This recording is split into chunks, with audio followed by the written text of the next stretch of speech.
I am Amelia, 32 years old. Just 1 year ago, the ultimate betrayal by my own flesh and blood changed the trajectory of my life forever. While I was sitting quietly at a wobbly folding table, swallowing my pride just to keep the fragile family peace, my own mother looked me dead in the eye and told me to accept a humiliating, entry-level basement job from my sister's arrogant new fiancé. They all laughed at me right there in the living room of our childhood home. But there was one massive thing they did not know. I was holding a secret that would completely destroy his entire life, and tear down their pathetic delusions of grandeur right along with it. And now, they are the ones begging for my mercy on the streets. Before I tell you exactly how I turned their cruel laughter into absolute, suffocating silence, hit that like button if you believe karma always collects its debts. And please, let me know where you are watching from in the comments below.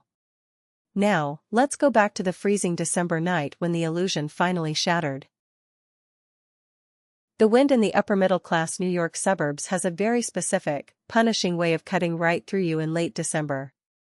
There is a wet, heavy cold that settles deep into your bones, the kind of cold that makes your teeth ache.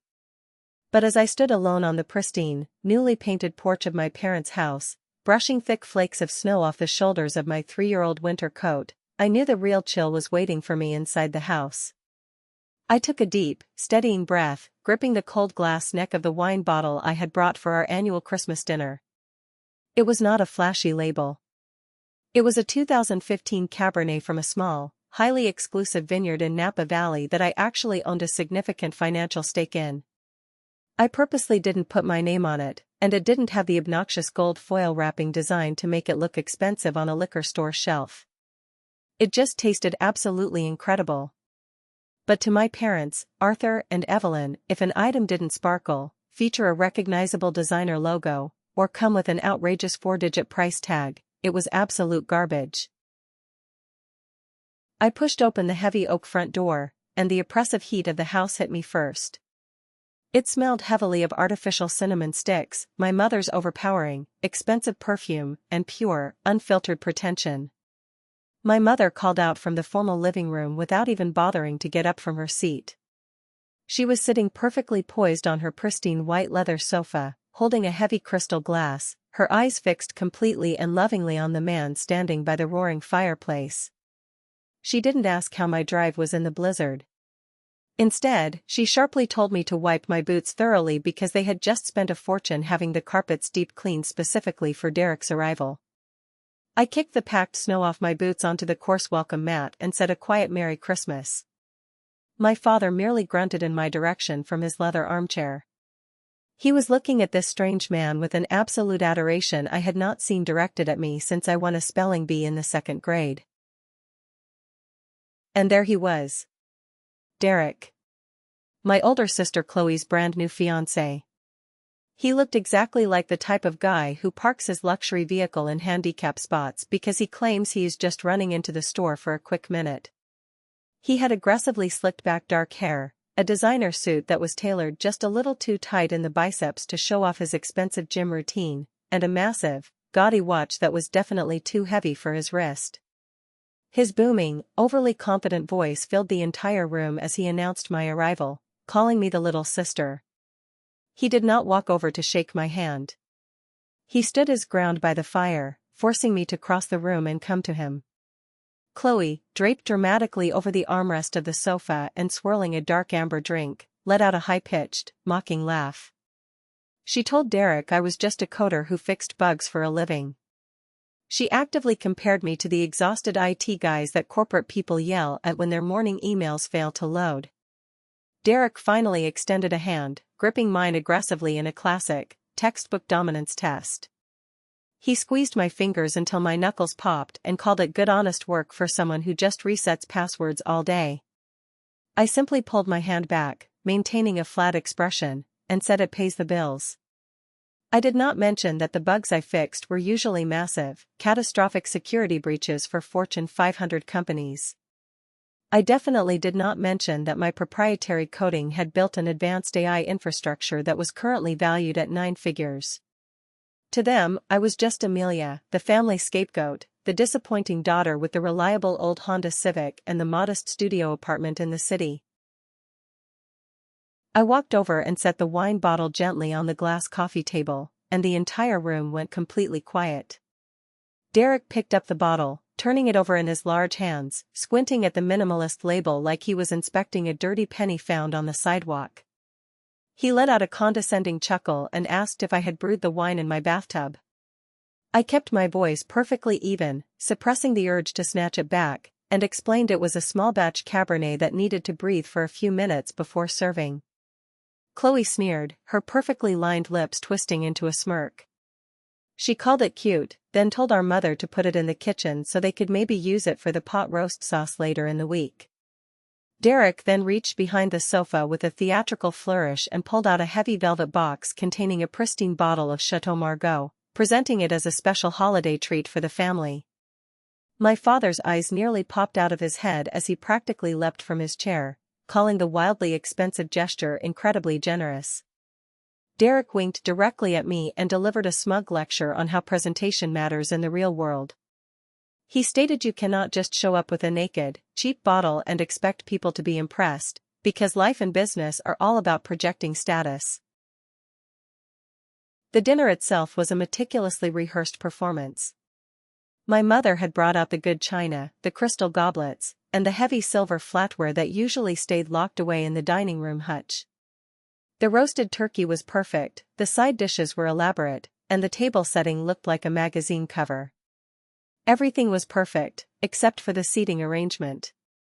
They had placed me at the very end of the table, shoved near the swinging kitchen door, seated on a flimsy, uncomfortable wooden folding chair. My mother casually claimed the main dining table only seated 4 people comfortably, despite the fact that we had hosted Thanksgiving dinners for 12 at this very table when I was a child. I sat there in the drafty corner, quietly cutting my dry piece of turkey, forced to listen to the endless Derek show. This was the exact toxic dynamic I had endured my entire life. The golden child gets the feast, and the scapegoat gets the scraps. It triggered a sharp, agonizing memory from 15 years ago. I was 13, and Chloe was 16. I had come down the stairs on Christmas morning, my young heart pounding against my ribs, hoping desperately for the one single thing I had asked for that year. I wanted a simple, inexpensive computer kit so I could learn the basics of circuit building. Under the towering pine tree, the piles of brightly wrapped gifts were massively uneven. Chloe received a brand new, top-of-the-line laptop, expensive designer leather boots, and a high-end stereo system for a car she did not even own yet. I received a cheap 6-pack of white socks and a $20 gift card to a local bookstore that had actually gone out of business 3 months prior. My father had justified the blatant inequality by avoiding eye contact and muttering that money was tight, insisting that Chloe needed these expensive things for school because she was going places in life. When I whispered, tears stinging my eyes, that I wanted to learn to code, my mother laughed out loud into her morning coffee. She told me to be realistic, reminding me that I wasn't the pretty one, and that I needed to accept my future in manual labor. That night, 15 years ago, I didn't cry. I went down to the freezing, unfinished basement, took an old broken radio apart, and learned that if I wanted anything in this brutal life, I had to build it myself in the dark where no one was watching. And build it, I did. Back at the suffocating dinner table, Derek loudly announced that the prestigious regional manager position at his corporate firm was practically his for the taking. He waved his silver fork around like a baton, boasting about crushing his quarterly sales targets for 3 straight cycles. He looked at me pointedly, a smirk playing on his lips, and said his rapidly expanding company needed real, aggressive leaders, not quiet people who hide behind computer screens all day. My mother practically swooned over him, clutching her pearls and imagining out loud the prestige of her beautiful daughter marrying a wealthy regional manager. My father leaned in eagerly, literally drooling over the prospect of Derek's hefty salary increase and the luxurious company car that came with the promotion. Derek puffed out his chest and mentioned he might push corporate for a brand new Mercedes because projecting massive success is the only way to attract success. Then, he turned his predatory sights back on me. He asked, his voice dripping with fake concern, if I was still driving that old, beat-up Honda. When I calmly replied that it gets me safely from point A to point B, he threw his head back and laughed, looking around the table to collect their eager validation. He called it a pathetic, small mindset, telling me I was stuck in the basement of life and desperately needed to upgrade my existence. He even magnanimously offered to find me a low-level spot sorting envelopes in the mailroom once he officially took over his division. The entire table erupted in cruel, mocking laughter. My father slapped his knee in delight. Chloe giggled behind her manicured hand, leaning into Derek's shoulder. My mother offered me a tight, pitying smile, telling Derek not to be so mean because I was just a slow starter who lacked their natural ambition. Right at that exact, humiliating moment, I felt my phone buzz heavily in the pocket of my slacks. 2 long, distinct vibrations. That was the priority emergency signal. I slid my phone out under the table, hiding the screen from their view, and read the encrypted message from Marcus Sterling. Marcus was the highly visible, charismatic CEO of my tech company, the man whose handsome face graced all the business magazine covers so my identity could remain entirely hidden. The text was short, definitive, and earth-shattering. The acquisition is finalized. Papers are signed and filed. You now own 100% of the Phoenix Group. The Phoenix Group. The exact company Derek worked for. The company he was currently bragging about. I owned it. I owned all of it. I owned him. A strange, absolute calmness washed over my entire body. My heart stopped racing. I looked up from my phone and stared directly at Derek across the table. I no longer saw a terrifying family bully. I saw my own low-level employee. Chloe snapped at me instantly, her voice shrill, calling me incredibly rude for looking at my phone during a nice family dinner and criticizing my total lack of social etiquette. I simply slipped the device back into my pocket, my face a mask of stone, and took a slow sip of my ice water. Derek then dramatically wiped his mouth with his linen napkin and announced he had pulled some major corporate strings to get VIP tickets for everyone to the Phoenix Group Christmas Gala the following night. My mother gasped in pure delight at the mention of the lavish Grand Hotel. Derek bragged endlessly about the strict black tie dress code, the top-shelf open bar, and the highly anticipated Employee of the Year announcement. He turned a predatory glint toward me and said he managed to get a pity ticket for me too, suggesting it would be educational for me to finally see what a real corporate environment looks like. He added, with a cruel wink, that it might even inspire me to buy a dress that actually fits my figure. He casually mentioned rumors that the mysterious new silent partner who just bought out the company might even show up, and he explicitly stated he didn't want his future wife's sister looking like a miserable charity case in the background of his networking photos. The irony was so thick, so incredibly delicious, I could practically taste it on my tongue. After the agonizing dinner concluded, I was immediately ordered to clear the table and wash the dishes alone while the successful people retired to the formal living room to sip expensive brandy by the fire. As I stood at the sink, scrubbing the baked-on grease off the heavy roasting pan, the sharp sound of shattering crystal echoed from the living room. Chloe casually yelled toward the kitchen, telling me not to worry about it, but ordering me to clean it up immediately when I was done with the pots. I dried my aching hands and walked out to see Derek grinning unapologetically over a huge, spreading red wine stain on the pristine, newly cleaned white rug. He casually claimed he got a little too animated telling a thrilling story about his biggest real estate corporate sale.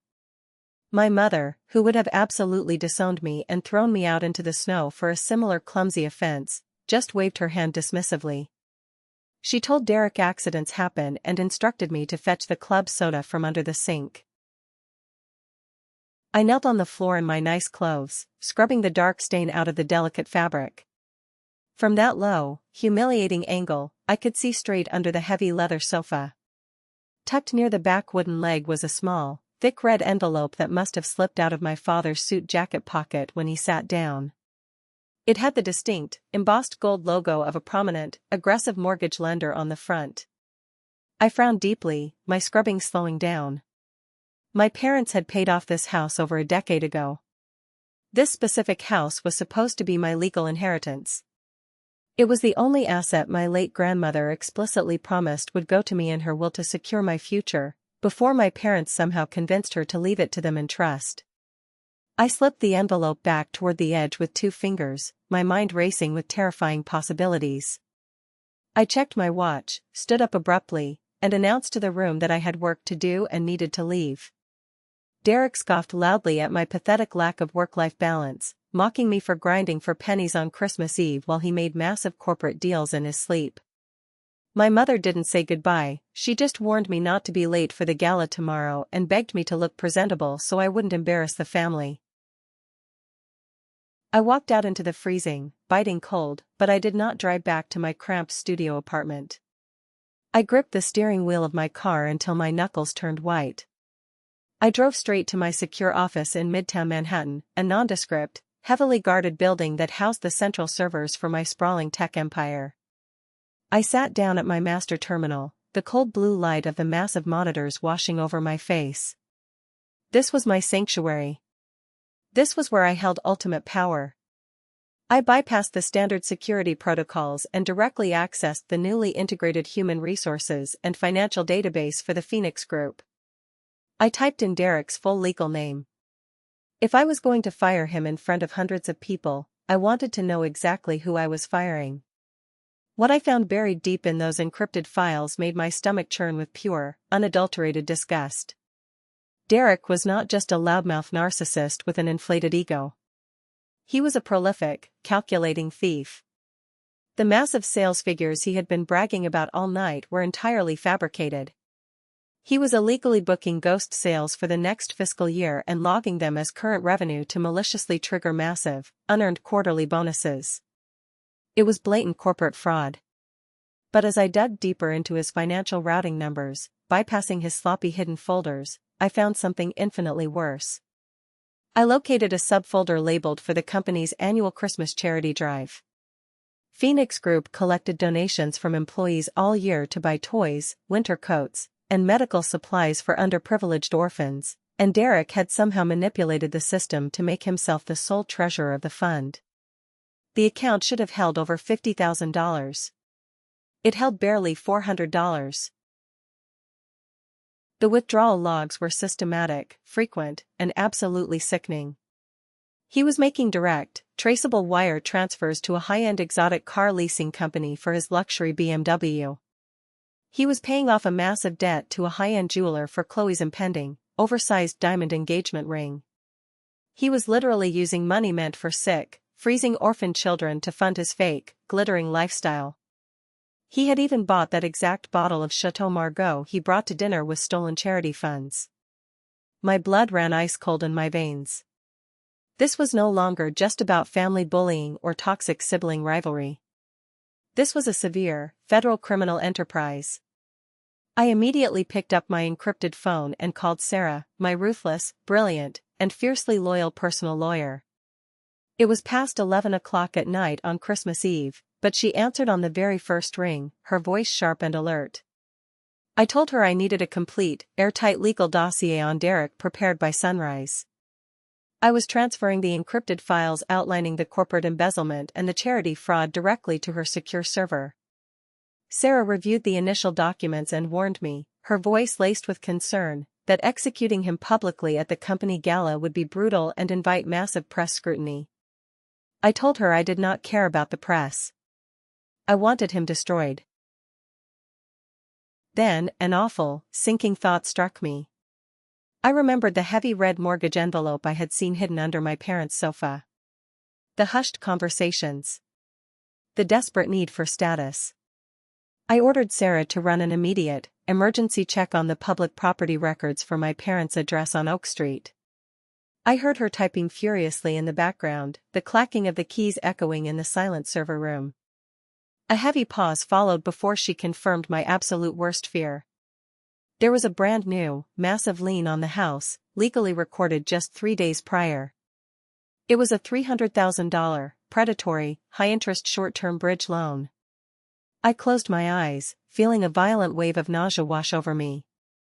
I gripped the edge of my desk. The hushed, secretive conversations I had noticed between Derek and my father suddenly made horrifying, crystal clear sense. Derek had pitched them a guaranteed investment opportunity.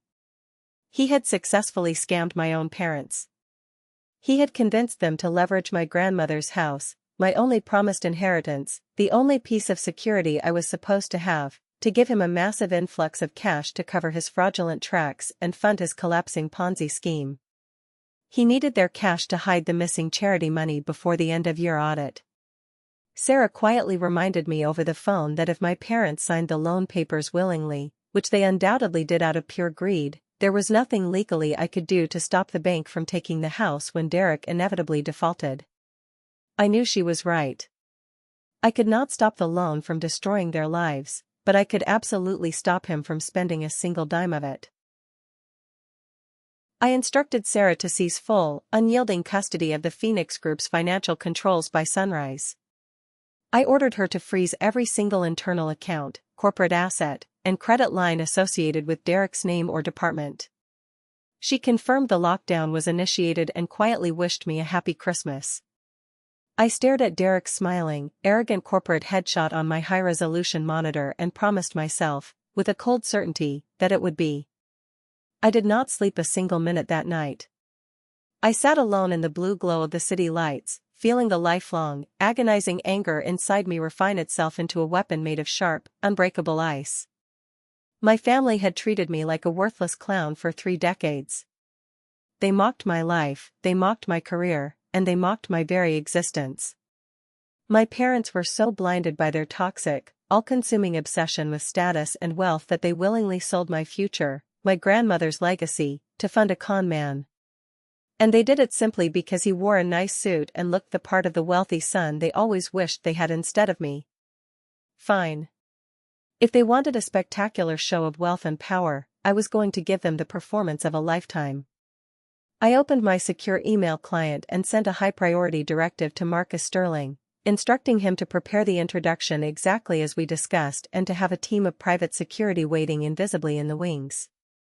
I also requested my personal driver, Thomas, to prep the Rolls-Royce Phantom for the evening.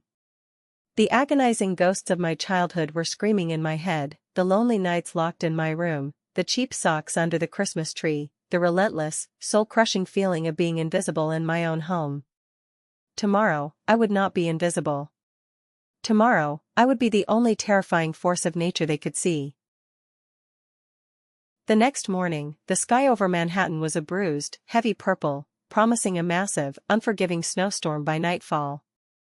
I did not go to the cheap suburban rental shops my mother automatically assumed I frequented. Instead, I had Thomas drive me to a highly exclusive, private atelier on Madison Avenue run by a brilliant, fiercely protective designer named Elena. She had my exact measurements on file from previous galas I had attended anonymously. I stepped into the luxurious fitting room and let her drape me in a bespoke, midnight black evening gown.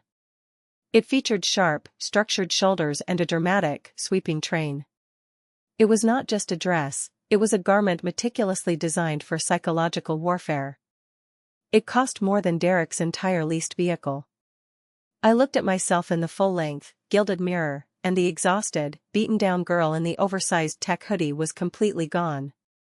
Staring back at me was the ruthless woman who had built an empire from the ground up, a woman who commanded boardrooms and dictated market trends. My phone buzzed aggressively on the velvet bench behind me. It was a text message from my mother, begging me not to wear the drab gray jacket I had worn to a Greytant's funeral last year because she claimed it smelled like mothballs and poverty.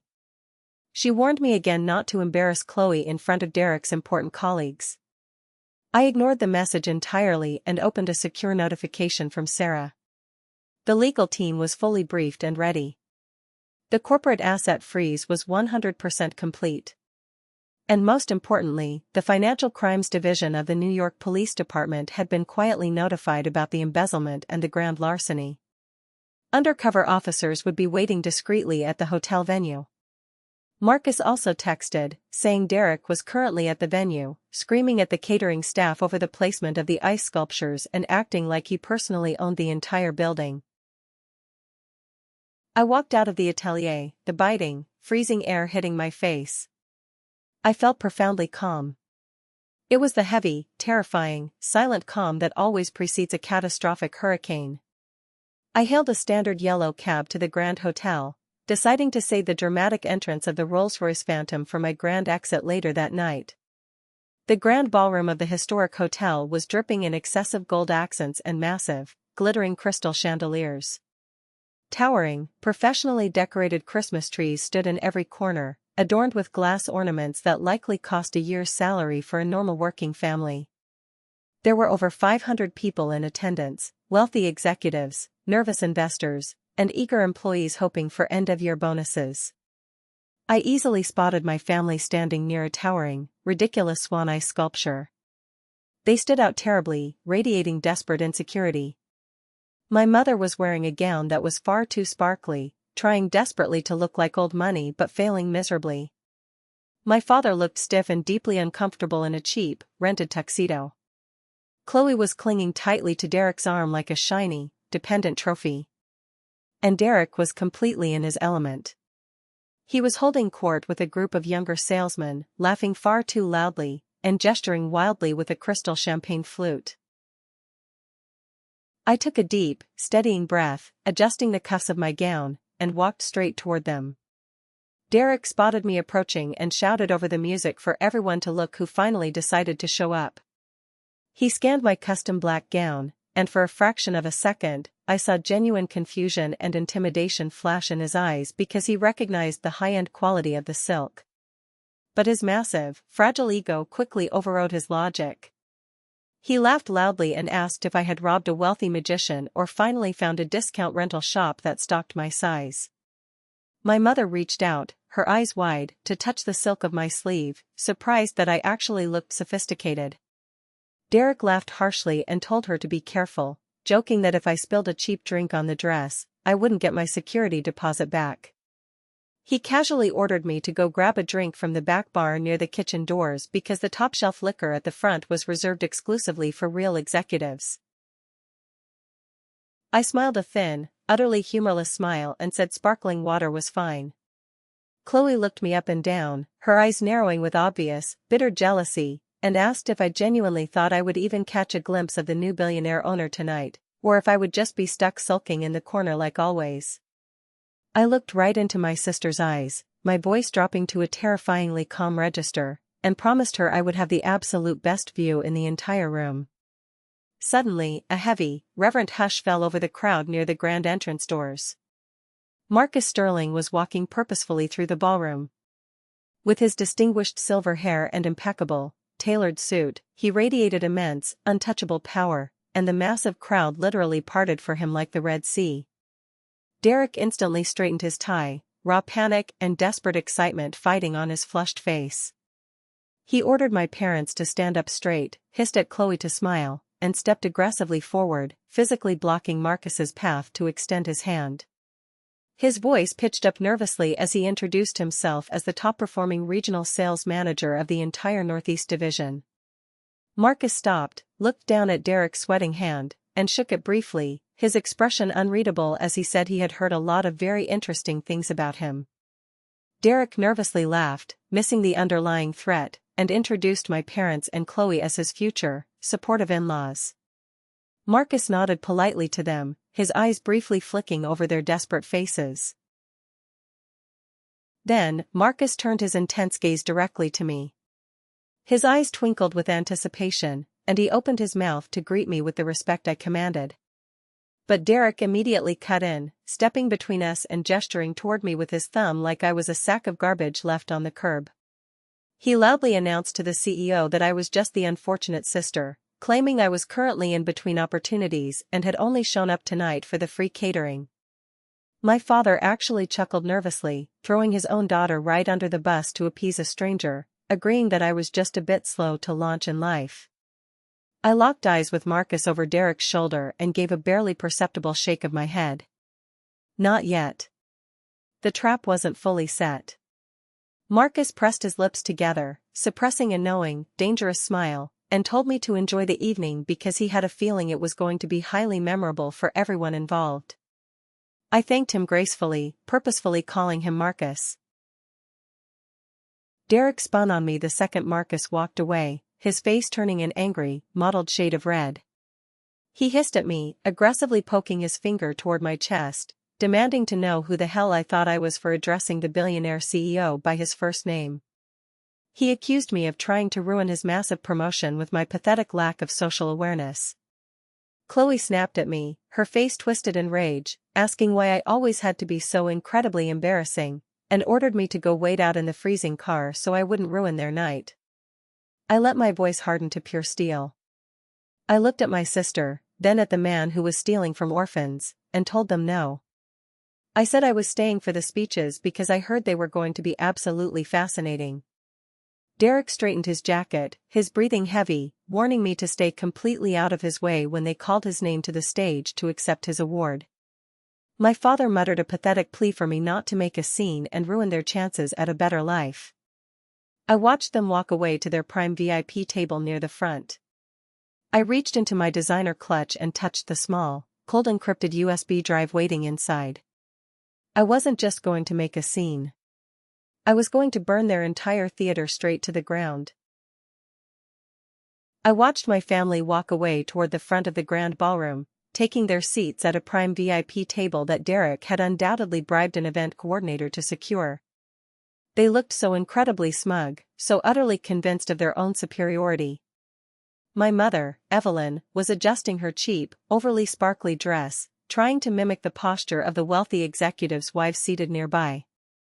My father, Arthur, was aggressively networking with people who clearly wanted nothing to do with him, laughing too loudly at jokes he didn't understand. And Chloe, my beautiful, golden child sister, sat there glowing in the reflection of her fiancé's stolen glory, utterly oblivious to the massive storm gathering directly above her head. I did not follow them to the table. Instead, I turned on the heels of my designer stilettos and walked gracefully toward the back of the massive room, slipping into the heavy shadows near the service doors. I navigated through the bustling catering staff until I reached the elevated audiovisual control booth. Sitting behind the massive soundboard and lighting console was Dave, the lead tech engineer for Phoenix Group. Dave had actually worked for me on a massive, highly classified freelance server migration project 3 years ago. He was a brilliant, quiet guy who hated corporate bullies just as much as I did. I stepped into the dimly lit booth. Dave looked up from his glowing monitors, his eyes widening slightly when he saw me in my bespoke black gown. I didn't say a word at first. I just opened my clutch, pulled out the sleek, encrypted USB drive, and set it gently on the console next to his keyboard. "Evening, boss," Dave nodded, keeping his voice incredibly low so the nearby event staff wouldn't hear. "Is the bypass sequence ready, Dave?" I asked, my voice calm but vibrating with adrenaline. "Loaded and fully queued," Dave replied, tapping a few keys to bring up a hidden media player on his secondary monitor. I overrode the main presentation feed. The second he calls for his fourth quarter sales slides, I hit the spacebar, and your file takes over the massive LED screen on the main stage. The audio is routed directly through the primary PA system. It's going to be loud. It's going to be impossible to ignore. "Perfect," I whispered. "Wait for my exact signal." I stood there in the dark safety of the AV booth, looking out over the sea of 500 people. The ballroom was a chaotic symphony of clinking crystal champagne flutes, forced corporate laughter, and the soft, ambient jazz playing from the live band in the corner. I tracked Derek with my eyes. He was currently spending my company's money, drinking top-shelf liquor paid for by my corporate accounts, and acting like he was the undisputed king of the world. He was slapping the backs of senior vice presidents, taking credit for marketing campaigns he had absolutely nothing to do with, and loudly promising aggressive expansions in the next fiscal year. Every single word out of his mouth was a calculated lie. Every ounce of his bravado was funded by the money he had mercilessly stolen from underprivileged, freezing children. The level of sociopathic entitlement was almost fascinating to witness. Suddenly, the massive crystal chandeliers above us dimmed, casting the audience into a soft, expectant twilight. A sharp, brilliant white spotlight cut through the darkness, hitting the center of the main stage. The ambient chatter in the room quickly died down, replaced by the rustling of expensive silk and the scraping of chairs as 500 guests turned their attention to the front. Marcus Sterling, my brilliant CEO and trusted mentor, walked confidently up the stage stairs and took his place behind the lucite podium. He tapped the microphone once, the sound booming perfectly through the cavernous room. He began with a standard, highly polished welcome speech. He spoke eloquently about the company's unprecedented growth, the strategic vision for the future, and the exciting new direction Phoenix Group would be taking following the recent, highly publicized acquisition by our parent company, Aurora Tech. He was a masterful speaker, charismatic, deeply engaging, and radiating genuine authority. But then, his tone shifted. It became lighter, almost dangerously playful. But tonight, Marcus said, his voice echoing through the silent ballroom, tonight is not just about looking at corporate balance sheets or massive profit margins. Tonight is about recognizing raw, aggressive talent. It is about recognizing those specific individuals in our corporate family who go above and beyond the standard call of duty. From my vantage point in the back, I could clearly see Derek practically vibrating in his seat at table 4. He adjusted his silk tie for the 10th time, his chest puffed out so far the buttons on his tight suit jacket looked like they were going to snap off and hit the person across from him. Chloe was gripping his arm, bouncing slightly in her chair, ready to claim her share of the spotlight. We have a very special tradition here, Marcus continued, his eyes briefly scanning the darkness at the back of the room, looking for me. We always like to let our rapidly rising stars speak for themselves. Tonight, I would like to officially invite our top-performing regional manager, Derek Miller, to the stage to share a few inspiring words about his unprecedented, record-breaking success in the Northeast Division. The ballroom erupted into polite, manufactured corporate applause. Derek jumped up so fast his chair nearly tipped backwards. He aggressively buttoned his suit jacket, plastered a blinding, arrogant smile on his face, and strutted toward the stage like he had just single-handedly won the Super Bowl.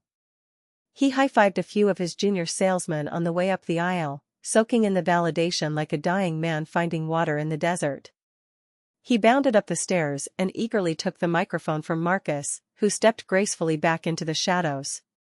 The spotlight hit Derek, and he closed his eyes for a split second, absolutely loving the heat of it. "Thank you. Thank you so much, Mr. Sterling," Derek beamed, his booming voice filling the room. Wow. What a completely unbelievable year. When I look out at this massive crowd tonight, I don't just see employees. I see winners. I see sharks. I see people who want it more than the next guy. He paused for dramatic effect, pacing the width of the stage like a motivational speaker. You know, massive success in this brutal industry isn't just handed to you on a silver platter. It has to be taken. You have to be relentlessly hungry. You have to be infinitely smarter, faster, and more ruthless than the guy sitting next to you. He stopped center stage and pointed dramatically down at table 4. I brought my incredible family here tonight to share in this victory. The AV team swung a secondary spotlight directly onto my parents' table. My mother waved frantically at the crowd, her face flushed red, looking like she was about to faint from the sheer joy of the attention. My father sat up completely straight, puffing his chest out. Chloe blew Derek a highly exaggerated, theatrical kiss. My beautiful, brilliant fiancée Chloe, and my incredibly supportive future in-laws, Arthur and Evelyn, Derek announced smoothly. Then, he paused. A cruel, calculating smirk slowly spread across his face. He scanned the darkened back of the room until his eyes finally locked onto me, standing silently near the AV booth. And, of course, Derek said, his voice dripping with condescension, my future sister-in-law, Amelia. Hey, Amelia, give the crowd a wave, buddy. The secondary spotlight violently jerked away from my parents and hit me square in the face, blindingly bright. 500 pairs of eyes physically turned in their chairs to stare at me. I didn't wave. I didn't flinch. I just stood there in my black gown, my posture perfectly straight, my hands resting lightly at my sides, staring directly into Derek's soul. Amelia's a great girl, Derek chuckled directly into the microphone, fully intending to humiliate me for his own amusement. But honestly, folks, she is a walking reminder. A powerful reminder of exactly what happens when you don't have a single drop of drive or ambition in your blood. When you settle for absolute mediocrity. A low murmur rippled through the crowd. Some people looked uncomfortable, but many of the aggressive salesmen in the front rows actually chuckled. "I'm serious," Derek continued, pacing again, milking the moment. "Amelia brought a $10 bottle of bathtub wine to our family Christmas dinner last night and genuinely thought she was drinking vintage luxury. She is perfectly content fixing computer bugs in a dark basement for hourly wages." The crowd laughed louder this time. 500 highly successful corporate professionals laughing at me. I looked at table 4. My mother was laughing, covering her mouth to be polite. My father was shaking his head and chuckling. Chloe was actively clapping. They were enthusiastically participating in my public humiliation, just like they had for my entire life. But in all seriousness, Derek said, raising his champagne flute high into the air, "Amelia reminds me exactly why I work so incredibly hard every single day. So I don't end up like her. So I can actually provide real value to society. True success allows you to help the less fortunate. It allows you to be generous to those who can't help themselves. Like Amelia." My face burned, but not with shame. It burned with a cold, terrifying, righteous fury. He was using me as a pathetic prop in his sick comedy routine. "So here is to the absolute winners in this room," Derek shouted, raising his glass higher. "And here is to the Amelias of the world, for constantly making the rest of us look so damn good by comparison." The crowd roared with applause. Derek basked in the adulation, soaking up the applause for a full 20 seconds. Then, he turned back to the podium. "Now, I prepared a little presentation to break down exactly how my team crushed our Q4 numbers.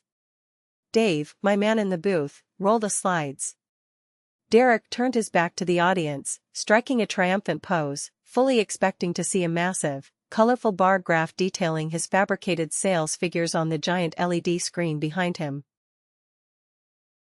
I looked down at Dave. I didn't say a word. I just gave him a single, sharp nod. Dave slammed his hand down on the spacebar. The massive LED screen behind the stage flickered sharply, emitting a loud, harsh static pop that echoed through the PA system. The bright corporate branding vanished entirely. Instead of colorful bar graphs and fabricated revenue projections, a dark, grainy video file started playing. It was high-resolution security camera footage from inside Derek's own corner office. The audio kicked in, booming through the state-of-the-art ballroom speakers with terrifying clarity.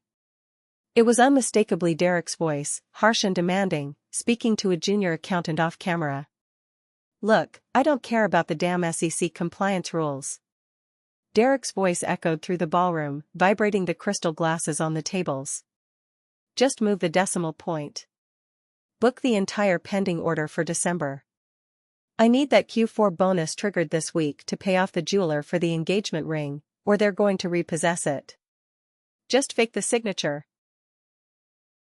The entire ballroom went completely, horrifyingly silent. The laughter died so fast it felt like all the oxygen had been instantly sucked out of the room. 500 executives, investors, and employees froze in their seats. On stage, Derek physically recoiled. He dropped his champagne flute. It shattered against the polished wooden floor, but nobody even flinched at the sound.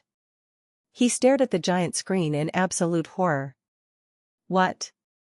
What is this?" he stammered into the live microphone. Dave, cut the feed. We've been hacked." But Dave didn't cut the feed. The video abruptly transitioned. The screen now displayed a crystal-clear, high-definition screen recording of a secure internal banking portal. The cursor moved deliberately across the screen, clicking on a specific corporate account. Source account, Phoenix Group Children's Charity and Medical Fund. Current balance, $50,000. The entire crowd watched in morbid fascination as the cursor executed a wire transfer. Destination account, BMW Financial Luxury Leasing Services. Amount, $4,500. Memo, monthly lease payment, Derek Miller. Loud, audible gasps violently rippled through the massive room. People started whispering fiercely. Investors sitting in the front row literally dropped their forks. Stealing from the company was one thing, stealing from a charity fund meant for sick, orphan children was corporate suicide. The screen flashed again. This time, it displayed a highly incriminating, unencrypted email sent directly from Derek's personal account to a known, predatory loan shark in the city. The text was enlarged so even the people in the back rows could read every single word. Subject: Bridge loan collateral secured. Message: I've finally got the old couple hooked. They are completely clueless. They just signed the paperwork leveraging their dead mother's house. I will have your 300 grand by Monday morning. Just don't break my legs before the wedding. I looked down at table 4. The smugness had been violently ripped from my family's faces. My parents completely stopped breathing. My mother's hand flew to her mouth, her eyes wide with a terror I had never seen before. My father turned the color of wet, gray concrete, his hands shaking violently as he stared at the email explicitly detailing his own financial ruin. Chloe was frozen, staring at the screen, her mouth hanging open. Dave! Derek screamed, his voice cracking with sheer, unadulterated panic, his face dripping with sudden sweat.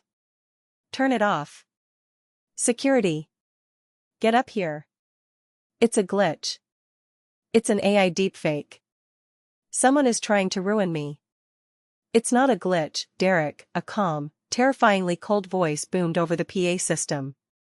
It wasn't Marcus's voice. It was mine. I stepped fully out of the shadows of the AV booth.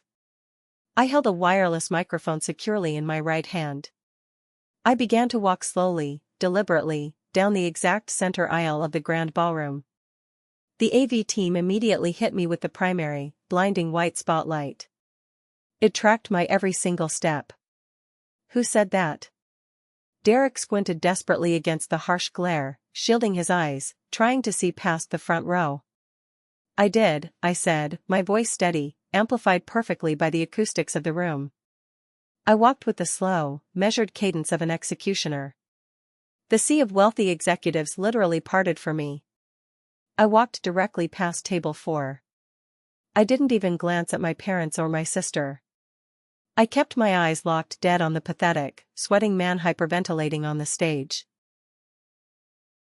I walked straight up the center stairs, my black gown sweeping elegantly behind me. I stepped onto the platform and stood right next to him. Without his expensive lifts and his aggressive posture, I suddenly realized I was actually an inch taller than him. Tonight, I completely towered over him. You wanted to talk about massive success tonight, Derek? I asked into the microphone, my voice echoing off the high ceilings. You wanted to stand up here and lecture this room about winners and losers? You're ruining my night, Derek hissed frantically, covering his microphone with his sweaty hand, leaning in close so only I could hear. I will literally kill you for this, Amelia. Get off this stage right now. Security. Get this crazy bitch out of here. I really don't think so, I said, not breaking eye contact with him. Then, I turned to the stunned audience. Mr. Sterling. Would you please join us up here? Marcus Sterling calmly stood up from his front row VIP table, adjusted his suit jacket, and walked gracefully up the stairs. He stood on my right side, exuding absolute calm. Ladies and gentlemen, Marcus said into his own microphone, his voice grave and deeply authoritative. I sincerely apologize for the dramatic interruption, but there has been a slight, necessary change in tonight's scheduled program. Marcus turned to look at the sweating, trembling man. Derek, earlier this evening, you were aggressively asking about the new billionaire owner. The silent partner who just fully acquired Phoenix Group in a cash buyout. Yes. Derek pleaded desperately, his eyes darting frantically between me and Marcus. Tell him, Mr. Sterling. Tell this idiot who actually runs things around here. Have her arrested. Marcus smiled. It was a terrifying, cold, corporate smile. He placed a respectful, steadying hand on my shoulder. I would be absolutely delighted to, Marcus said clearly. Derek, please officially meet Amelia. The founder and current CEO of Aurora Tech, and as of 4 o'clock yesterday afternoon, the sole, 100% legal owner of the entire Phoenix Group. The absolute silence that followed that statement was heavy enough to crush a man's skull. Derek's mouth opened and closed silently, like a dying fish suffocating on the deck of a boat. He looked at Marcus. He looked at me in my bespoke gown. He looked desperately at the giant LED screen behind us, which had now transitioned away from his crimes to display my official, highly confidential corporate profile. It featured a high-resolution photo of me in a sharp executive suit, under the massive headline, Aurora Tech acquires Phoenix Group in $400 million cash deal. Amelia takes the helm. No, Derek whispered, his voice trembling, backing away from me. No, that is literally impossible. You fix computers. You're a loser. You drive a beat-up Honda. I drive a Honda because I am entirely secure in my own net worth, and I do not need a leased vehicle to tell me who I am, I said, my voice dropping an octave, echoing like thunder through the silent hall. You, on the other hand, stole $50,000 from sick, freezing children just so you could rent a BMW and buy expensive wine to impress people you actively despise. That is the fundamental difference between us, Derek. I turned slowly to look down at table 4. My parents were both standing up now, their chairs pushed back. My father had his hand over his chest, looking like he was experiencing a genuine cardiac event. Chloe was violently shaking her head back and forth, silently mouthing the word no over and over again, the reality of her shattered future finally crashing down on her. The pathetic clown show I had endured for 32 years was officially over. The apex predator had just entered the room, and I had locked all the doors behind me. Amelia, Derek stammered, his voice cracking, a pathetic, high-pitched whine escaping his throat. Amelia, buddy, is this a joke? Because if this is a prank, it's a really good one. You got me. Seriously, you got me. It's not a joke, Derek, I said calmly. And I am not your buddy. I am your boss. I pointed directly at the massive screen behind me. You mocked me for being boring. You publicly mocked me for following the rules. You told my family I was a miserable failure because I didn't flash cash or wear designer labels. But while you were busy faking corporate numbers and stealing money from the orphan charity fund to buy your pathetic fiancé a ring, I was the one building the exact AI audit algorithm that caught you. Stealing? Derek cried out, holding his hands up defensively to the audience. No, no, no. That was just an internal corporate loan. It was an advance. I was going to put it all back after my Q4 bonus cleared. I swear. You took $50,000 meant for medical supplies for children, I said, my voice cold as liquid nitrogen. And you spent it on luxury rentals to fuel your narcissistic delusions. I turned my gaze to the 500 employees sitting in absolute shock. Is this the kind of leadership Phoenix Group represents? I asked the room. No, several voices shouted angrily from the crowd. I didn't think so, I said. I turned back to the trembling, broken man. Derek Miller. You are officially terminated from this company. Effective immediately. Derek staggered backward as if I had physically struck him across the face. You can't do that. I have a contract. I am the regional manager. I bring in millions. Not anymore, you don't, I said. And we are nowhere near done. I raised my hand and signaled to the dark curtains at the side of the stage. 2 uniformed New York Police Department officers, accompanied by a plainclothes detective from the Financial Crimes Unit, stepped out into the harsh light. We fully audited the books yesterday morning, Derek, I said softly, stepping in so close only he could hear my final words. We found absolutely everything. The federal tax fraud, the blatant embezzlement, the wire fraud, and the predatory loan scheme you orchestrated to bankrupt my parents. You are completely finished. Derek saw the police officers advancing toward him, and absolute, feral panic completely took over. He lunged wildly for his microphone, trying desperately to plead his case to the disgusted crowd. "She's lying. She's making all of this up. She hacked the system. She's always been jealous of me and Chloe. Chloe, tell them." But the police officers were significantly faster and vastly more experienced. They grabbed Derek aggressively by the arms, twisting him around. "Derek Miller, you are under arrest for grand larceny, corporate embezzlement, and federal wire fraud," the detective stated loudly, his voice carrying without a microphone. The sharp, metallic click of heavy steel handcuffs snapping violently onto Derek's wrists echoed through the silent ballroom. "Get your hands off me!" Derek screamed, struggling pathetically against the officers, his expensive suit jacket ripping at the shoulder seam. "Do you have any idea who I am? I am a regional manager. Chloe. Call my lawyer. Arthur, do something." I looked down from the stage at the massive crowd. My eyes immediately found my family at table 4. They were completely paralyzed. My mother, Evelyn, was clutching her pearl necklace so tightly her knuckles were white, thick tears streaming down her face, completely ruining her expensive, carefully applied makeup. My father, Arthur, was violently slumped in his chair, staring blankly at the floor, doing the horrific mental math of his impending bankruptcy. And Chloe. Chloe was standing there, pale as a ghost, shivering in her designer dress, watching her perfect, wealthy fiancé being dragged away like a common street criminal. As the police hauled Derek roughly down the side stairs and toward the main exit, they passed directly by my family's table. Derek suddenly stopped struggling and glared at my father with pure, unadulterated hatred. "You stupid, greedy old fools!" Derek screamed furiously at my parents, spitting as he yelled. "You were supposed to wire me that loan money on Monday. You ruined everything. You're going down with me."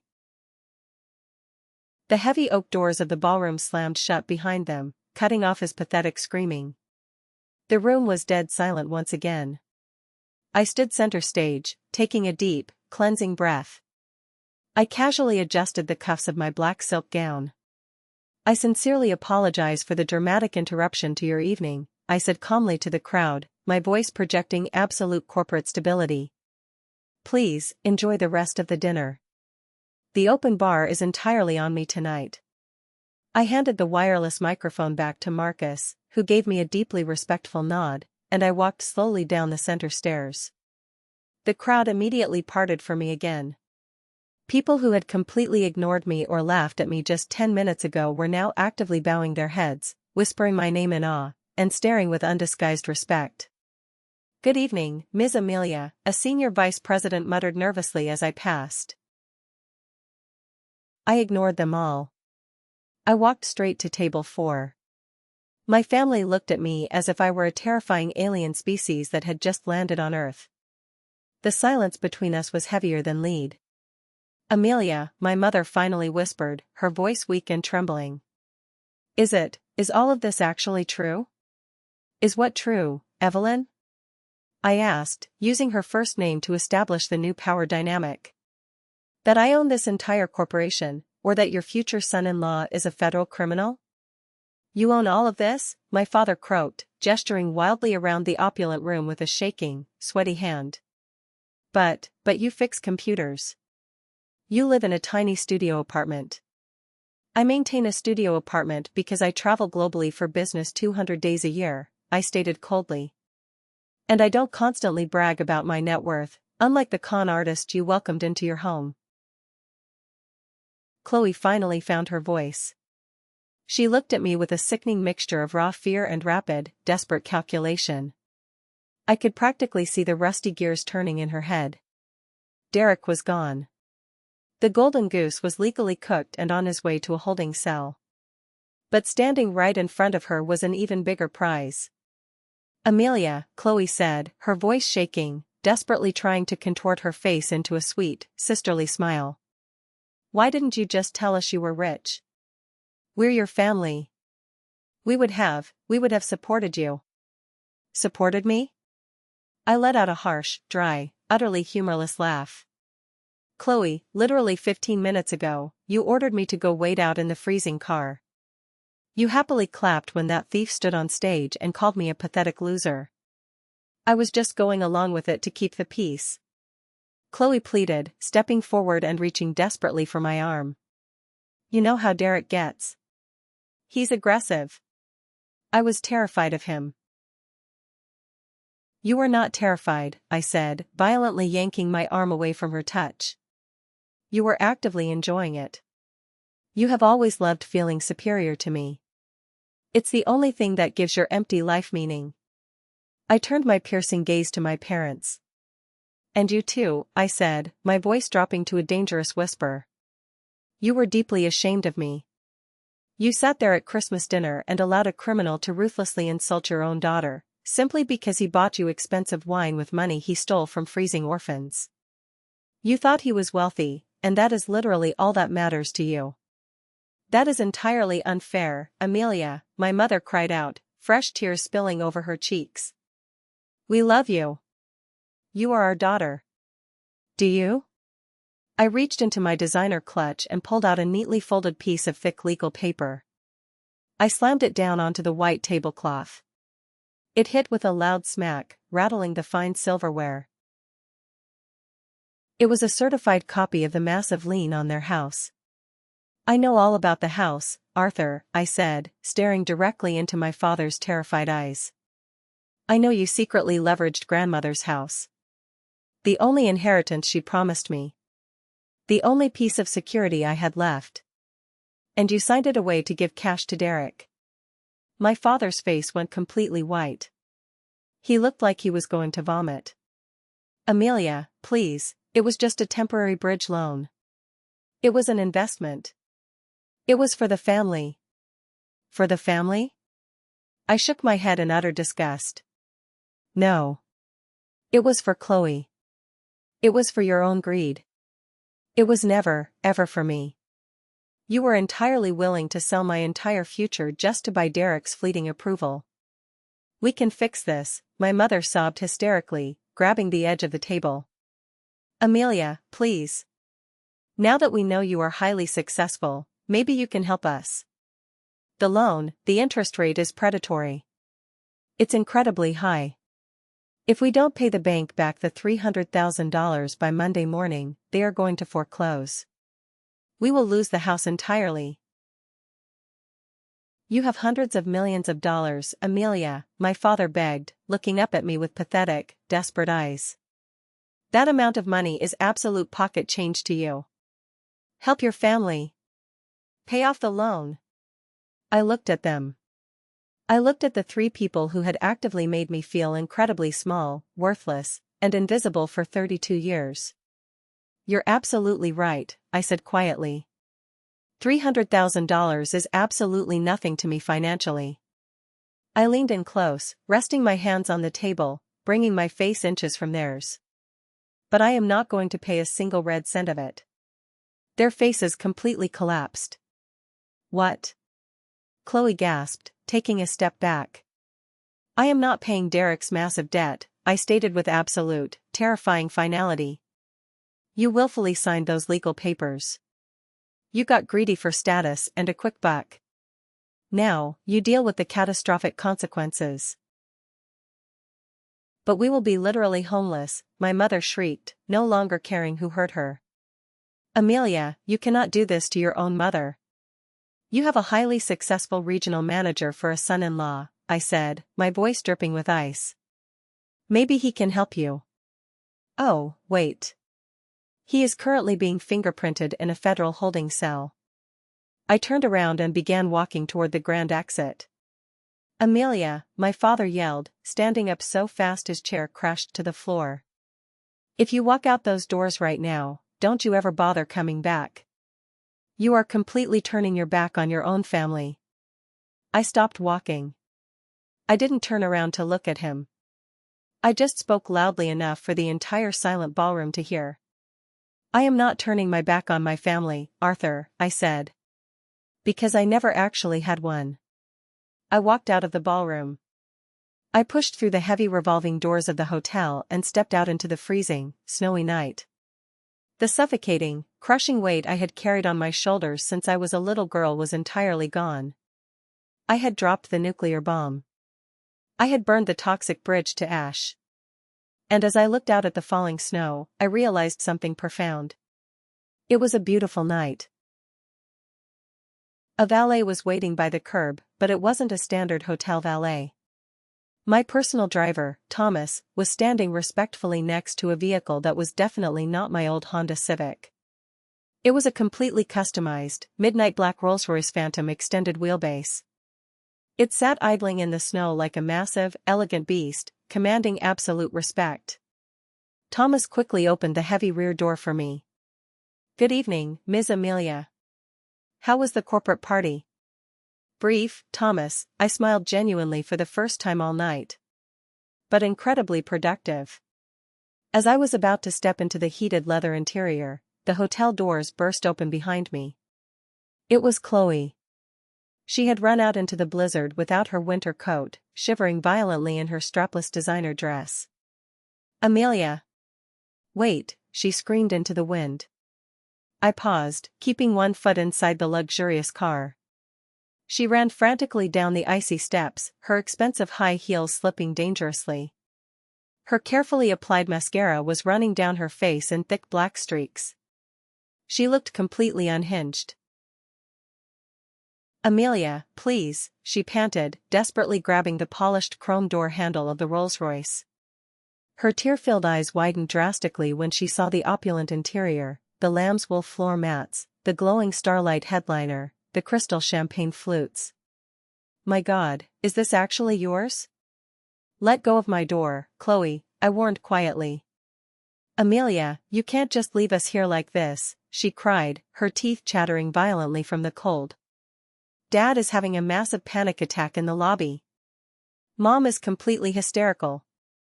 The police detectives are actively asking us questions about Derek's finances. They think we were his accomplices." "Were you?" I asked, raising one eyebrow. "No. Of course not. We were victims too." She tightened her grip on the door. "Amelia, you have to get us a high-powered lawyer. A really good one. The corporate lawyers inside won't even look at us. You own the entire company. Order them to help us." "Why on earth would I do that?" I asked, truly fascinated by her delusion. "Because we are blood," she screamed hysterically. "And because I have full custody of your niece.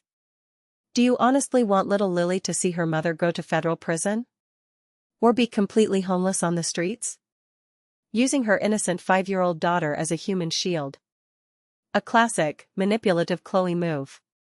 "Lily is completely innocent in all of this," I said firmly. "And you do not need to worry about her future. I have already legally established a massive, irrevocable Ivy League college fund and a living trust for her." Chloe blinked, the snow catching in her eyelashes, temporarily stunned. You did?" "Yes," I nodded. "Because, unlike you, I am not a monster. The trust is completely locked down. I made sure my lawyer structured it so that you cannot touch a single penny of it. Only Lily can access it when she turns 18. "But the house?" Chloe whimpered, realizing her leverage was gone. "Derek aggressively gambled away the loan money. If we don't pay the bank by Monday morning, they will foreclose. Mom and Dad will literally be on the street. They are old, Amelia. Then they really should have thought about the severe consequences before they eagerly bet the family farm on a cheap con man just to spite me," I said coldly. "Maybe they can rent a cheap basement apartment in Queens. I hear they think basements are perfectly good enough for family." "You absolute bitch," she hissed, her desperate sadness instantly morphing back into toxic, familiar anger. "You meticulously planned this entire thing. You let us humiliate ourselves in front of everyone. I gave you every single chance to be decent," I said softly, the finality ringing in my voice.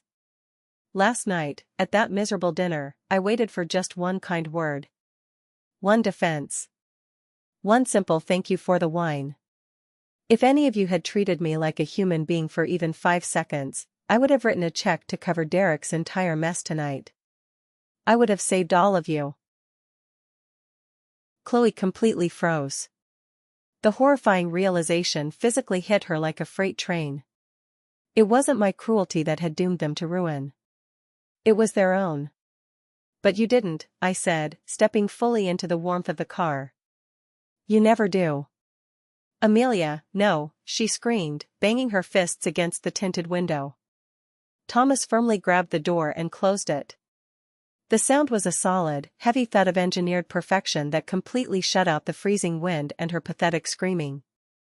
Drive, Thomas, I instructed. The Rolls-Royce glided silently away from the curb. I looked out the tinted rear window and watched Chloe shrinking rapidly in the distance, a small, shivering, pathetic figure standing alone in the blizzard, screaming at my taillights. I leaned back into the plush leather seat, poured myself a glass of top-shelf champagne from the built-in cooler, and closed my eyes. For the first time in 32 years, I was completely, beautifully free. The next few months were an absolute blur of aggressive legal proceedings, corporate restructuring, and severe consequences. Derek's massive downfall was swift, brutal, and highly publicized. Because he had been so incredibly arrogant and loud about his fake success, the financial media absolutely loved the dramatic story of his failure. It turned out my quick audit was just the tip of a massive criminal iceberg. Derek hadn't just stolen from the company's charity fund, he had been running a complex Ponzi scheme on the side, specifically targeting the elderly, vulnerable parents of his junior staff. He eventually pleaded guilty to multiple federal charges just to avoid a maximum life sentence. The judge gave him 10 hard years in federal prison. I didn't bother going to the sentencing hearing. I simply read about it in the Wall Street Journal while sipping my morning coffee. But for my family, the consequences were a horrifying, slow-motion car crash. My parents' involvement with Derek's fraudulent investment was financially catastrophic. They had willingly signed complex, high-interest loan documents they fundamentally didn't understand, blindly trusting the smooth-talking man in the shiny suit over their own hard-working daughter. When the aggressive bank officially called in the massive bridge loan in late February, they didn't have a fraction of the capital required to cover it. The foreclosure on my grandmother's house, the house on 42 Oak Street where I had grown up, the house that was supposed to be my future, was finalized in March. Sarah, my lawyer, had walked into my office one afternoon and placed the auction file on my desk. She told me the bank was officially seizing the property and my parents were being physically evicted by the sheriff. She asked if I wanted to anonymously buy the debt, reminding me it was absolute pocket change for my portfolio. I stood at my floor-to-ceiling windows, looking out over the Manhattan skyline, and thought about the cruel laughter at that Christmas dinner table. I told Sarah no. If I saved them, they would never, ever learn. They had willingly bet the house on a lie because they were greedy for artificial status. Let them lose the status. My parents officially lost the house. They were forced to sell most of their antique furniture just to pay for a moving truck. They moved into a cramped, depressing 2-bedroom rental apartment in a rundown part of town they used to actively make fun of. Chloe's life imploded even faster. With Derek in federal prison, her entirely dependent income vanished overnight. She was evicted from their luxury high-rise condo and was forced to move in with my parents in their tiny rental. The toxic tension inside that small apartment must have been absolutely suffocating. Without money to distract them, they only had each other to blame for their misery. I genuinely thought the silence from them meant it was finally over. I thought they had accepted that I was permanently gone. But severely toxic people do not let go of their favorite punching bag that easily. They just change their manipulative tactics. It was a rainy Tuesday night in April. I was in the middle of a high-stakes board meeting when my private, unlisted cell phone rang. It was a number I didn't recognize, so I answered it. A frantic, shaking voice identified herself as Mrs. Higgins, my parents' new neighbor at the rental complex. She screamed into the phone that my mother had just collapsed in the hallway, clutching her chest, and an ambulance had just rushed her to the hospital. She said it looked like a massive, fatal heart attack. The room spun. No matter how much deep anger you hold, the terrifying words mother and heart attack completely bypass your logic and directly hit your primal instinct. I cancelled the meeting, ran out of the building, and took a taxi straight to St. Jude's Hospital. On the frantic ride over, the heavy guilt hit me like a physical blow to the stomach. Was this my fault? Did the severe stress of the eviction finally kill her? I sprinted into the chaotic emergency room, found the reception desk, and demanded to know where Evelyn was. The nurse pointed me to room 402, saying she was currently stable. I ran down the hallway and found my father and Chloe standing outside the room. They looked incredibly haggard. My father's suit was frayed, and Chloe looked exhausted, her dark roots showing through her blonde hair. Chloe cried out, ran over, and hugged me tightly, sobbing that they thought they had lost her. My father wiped his eyes dramatically and claimed the stress of the move had caused a massive coronary event. He said the doctors insisted she needed immediate, highly experimental heart surgery that their cheap insurance absolutely wouldn't cover. Chloe quickly chimed in, saying the hospital demanded a $200,000 cash deposit immediately, or they wouldn't prep the operating room. Something in Chloe's desperate voice made me pause. The demand was too fast.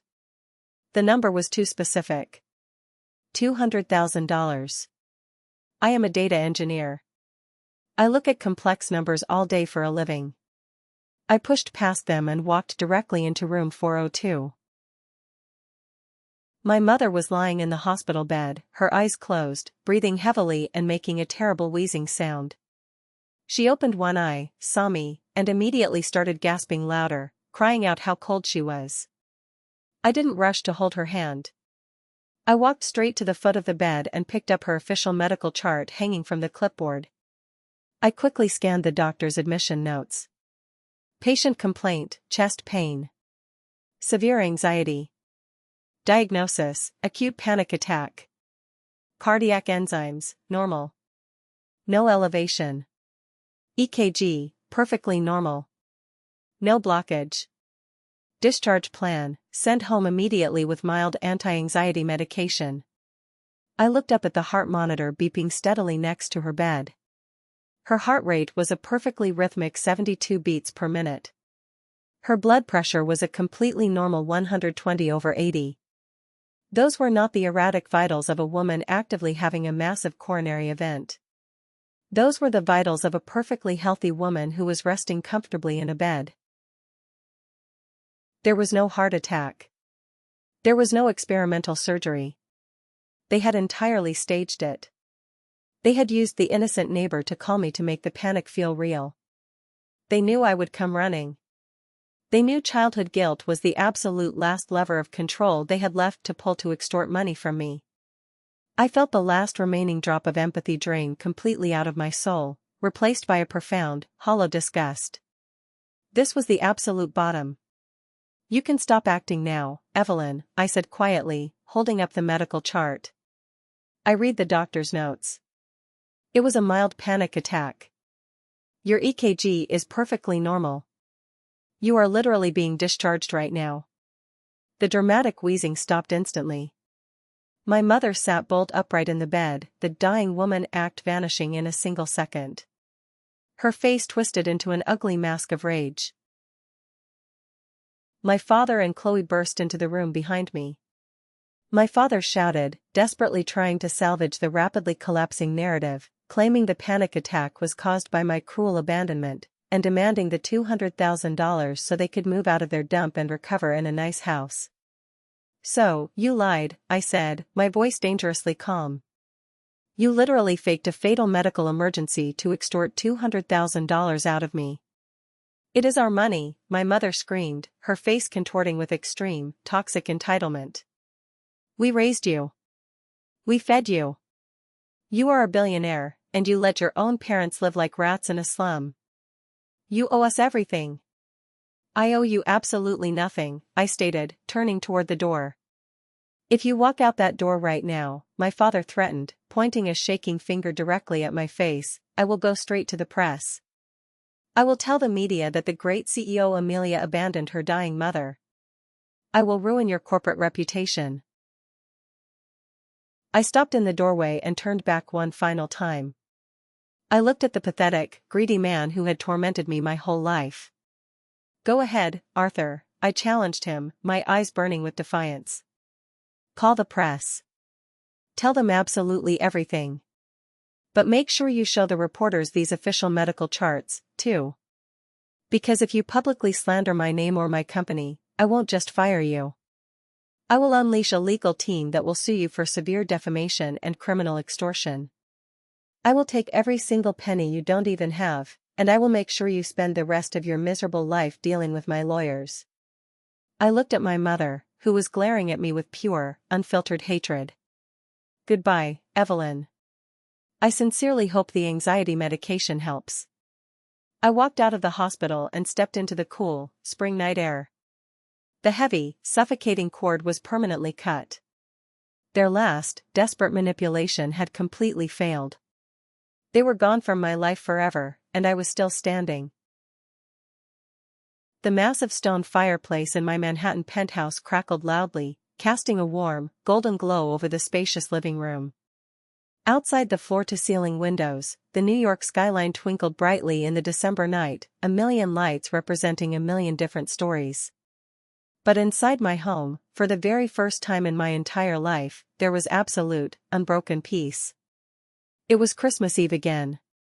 But this year, it wasn't a miserable dinner filled with cold shoulders, passive-aggressive insults, and wobbly folding chairs. The long, beautiful mahogany table was set, but not with rigid, suffocating pretension.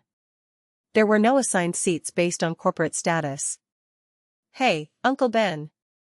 I called out toward the massive kitchen. Did you verify the turkey temperature? Uncle Ben walked out laughing, wearing a ridiculous apron over his comfortable flannel shirt. He was holding a glass of the exact same Napa Valley Cabernet I had brought to that disastrous dinner a year ago. Internal temp is absolutely perfect, kiddo, he grinned. Unlike your dad's dry, terrible roasts. We both laughed genuinely.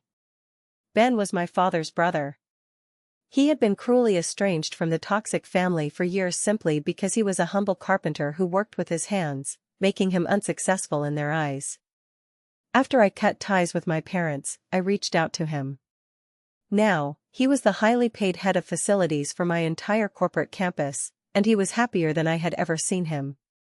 Dinner is officially served, called out Sarah, my brilliant lawyer, my ruthless bulldog, and now, one of my closest, most trusted friends. She walked in carrying a massive, steaming bowl of mashed potatoes.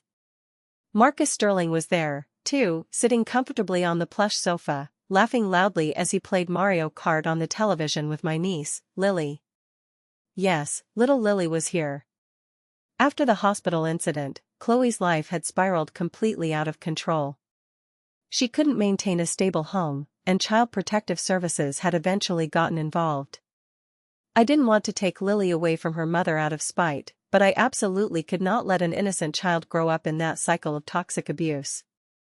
I fought aggressively in family court for guardianship. In the end, Chloe happily signed the legal papers transferring custody to me, in direct exchange for me paying off her massive, crushing credit card debt.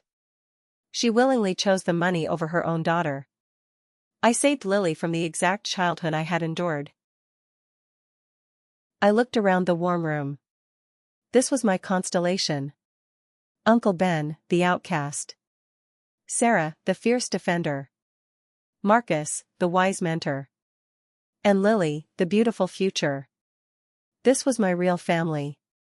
Not bound by toxic blood and obligation, but by genuine respect, loyalty, and choice. We sat down to eat together. The conversation was loud, messy, and incredibly real. Nobody bragged about their salaries. Nobody compared job titles or leased cars. We talked about movies, about ideas, about life. We laughed until our sides hurt. I looked at Lily, whose face was currently covered in turkey gravy. She was entirely safe. Her Ivy League college fund was fully secure. She would never, ever have to grow up wondering if she was worth more than a designer handbag or a corporate promotion.